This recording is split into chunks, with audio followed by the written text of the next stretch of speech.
नमस्कार, मैं राजन कुमार जानकी रामराज चैनल में आप सभी का स्वागत है। मैं आज बात कर रहा हूं ऐसी बीमारी का जो हर साल बरसात के मौसम में लाखों लोगों को प्रभावित करती है। इस बीमारी का लक्षण क्या है, बचाव क्या है, घरेलू उपाय क्या है, इसका निवारण आप कैसे कर सकते हैं, सारा कुछ इस वीडियो में आपको जानकारी मिलेगा। मलेरिया क्या है?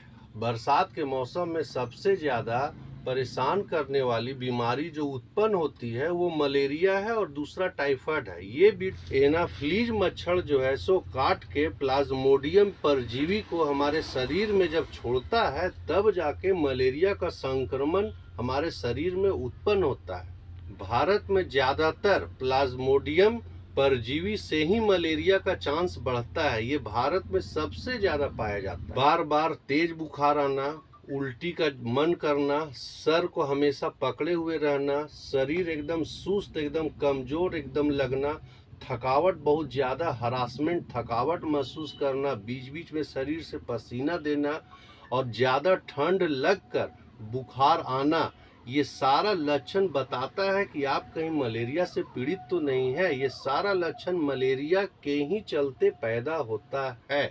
मलेरिया एक ऐसा रोग है जिसके चलते आपका लीवर और किडनी पर भी असर पड़ सकता है। सोडियम जो है सो शरीर में छोड़ देगा और मलेरिया का संक्रमण शुरू हो जाएगा।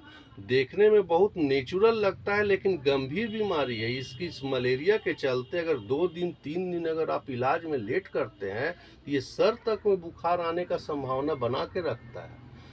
अब इससे आप बचाव किस तरह से कर सकते हैं? आप मच्छरदानी लगाइए अपने अगल बगल जगह में जहाँ गड्ढा है, पानी है, जम रहा है, पुराना पानी हो रहा है, वो सब पर ध्यान दीजिए। बरसात में थोड़ा ब्लीचिंग का छिड़काव कीजिए, साफ सुथरा रखिए। इस तरह से आप मलेरिया से बच सकते हैं। इसके अलावे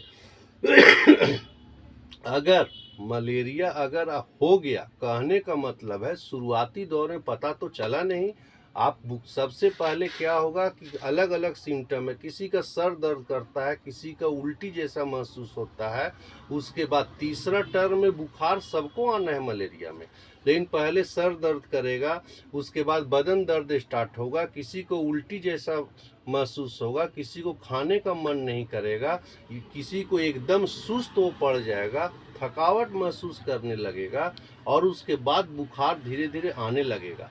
प्राथमिक इलाज में आप पैरासीटामोल 650 mg एडल्ट लोग, 500 mg जो 16 से 20 साल हैं उनके लिए और उससे कम के लिए सिरप वगैरह सारा चीज़ बना है, आप सारा इस्तेमाल कर सकते हैं। आप केमिस्ट दुकान में जाइएगा, आपको बताएगा और उस तरह से अगर आप इलाज करते हैं तो आपका इलाज भी ठीक होगा और आप ठीक भी हो जाएगा। मलेरिया का दवा कभी भी खुद तो नहीं लेना है। अगर आप डॉक्टर के पास जाइएगा तो मलेरिया आपको टेस्ट करेगा डॉक्टर। अगर मलेरिया भी 2 तरह का होता है।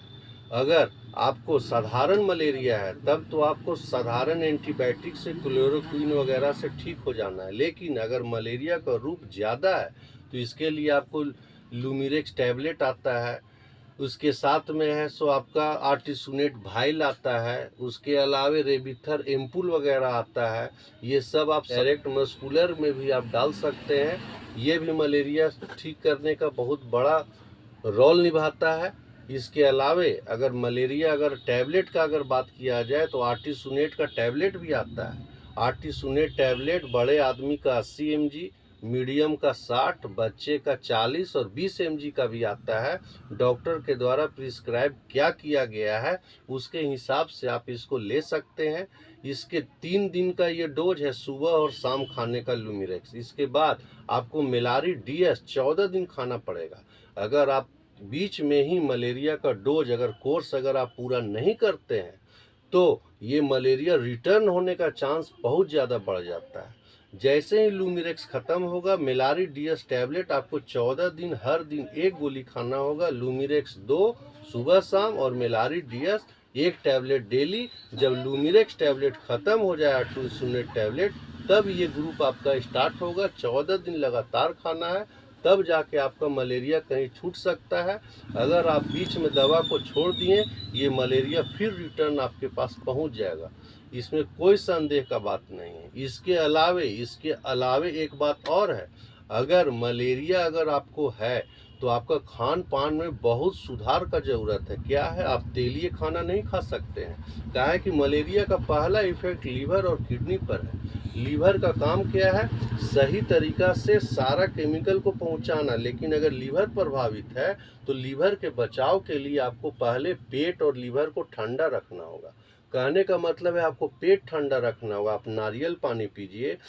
मलेरिया कुछ शुगर को भी, ग्लूकोज को भी तोड़ता है। इसके लिए आप गन्ना का जूस ले सकते हैं, फाइबर युक्त सब्जी ले सकते हैं जो पेट को ठंडा करे, अनार का जूस ले सकते हैं, गाजर का जूस आप ले सकते हैं, सेब खा सकते हैं। पेट को खाली भी नहीं रखना है, ज़रूरत से ज़्यादा भरना भी नहीं है। इस तरह से आप मलेरिया का उपाय कर सकते हैं। इसके अलावे जब अगर ये सारा दवा मलेरिया ठीक हो जाए तो आप ली-52 सिरप, ली-52 टैबलेट, इस तरह का जो भी आयुर्वेदिक या एलोपैथिक टैबलेट है जो लीवर को मजबूत करे, वो एक बार ज़रूर मेरे दोस्तों खाइएगा। इससे आपको बहुत ही आराम और राहत महसूस कीजिएगा। दोस्तों, वीडियो को लंबा नहीं करते हुए अंत में यही बोलेंगे, स्वस्थ रहिए, सुरक्षित रहिए। और हर मौसम का अलग अलग बीमारी है।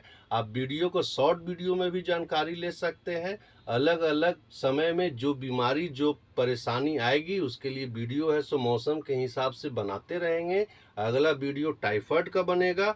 मलेरिया के लिए मच्छरदानी लगाना है, ये जरूरी चीज़ है। उसका क्रीम लगाइए, फुल कपड़ा पहनिए, गंदा पानी को साफ कीजिए, ब्लीचिंग का छिड़काव कीजिए।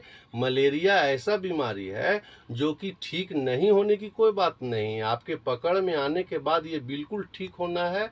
इसके बाद अगला वीडियो टाइफाइड का भी बनेगा। इस टाइफाइड का वीडियो है सो 2 दिन 3 दिन के बाद आपको मिलेगा मेरे दोस्तों। तब तक के लिए आप वीडियो को लाइक कीजिए, सब्सक्राइब कीजिए, चैनल को आप देखिए। चैनल में सिर्फ मेडिकल का ही चीज़ आपको अभी फ़िलहाल बताया जा रहा है। कुछ इंटरटेनमेंट भी है इसमें जो आगे कभी कभी वीडियो में बनाया जाएगा। अभी वीडियो में नहीं बना पा रहा था, काहे कि पहला मेरा कर्म और धर्म पेशेंट को संभालना है। वीडियो से हम पेशेंट को नहीं संभाल सकते हैं, जानकारी दे सकते हैं, लेकिन जो रोगी आ चुके हैं उनका इलाज करना जरूरी है। इसलिए हमको माफ़ कीजिएगा मेरे दोस्तों, वीडियो बनाने में लेट हुआ, लेकिन उसका वजह सिर्फ यही था कि जिस तरीका से फौज का काम है अपने बॉर्डर का सुरक्षा करना, उसी तरह दवा दुकान का काम है अपने आसपास के रोगियों को सुरक्षित और सही इलाज करना। इसीलिए वीडियो में लेट हुआ मेरे दोस्तों। लाइक और सब्सक्राइब कीजिए।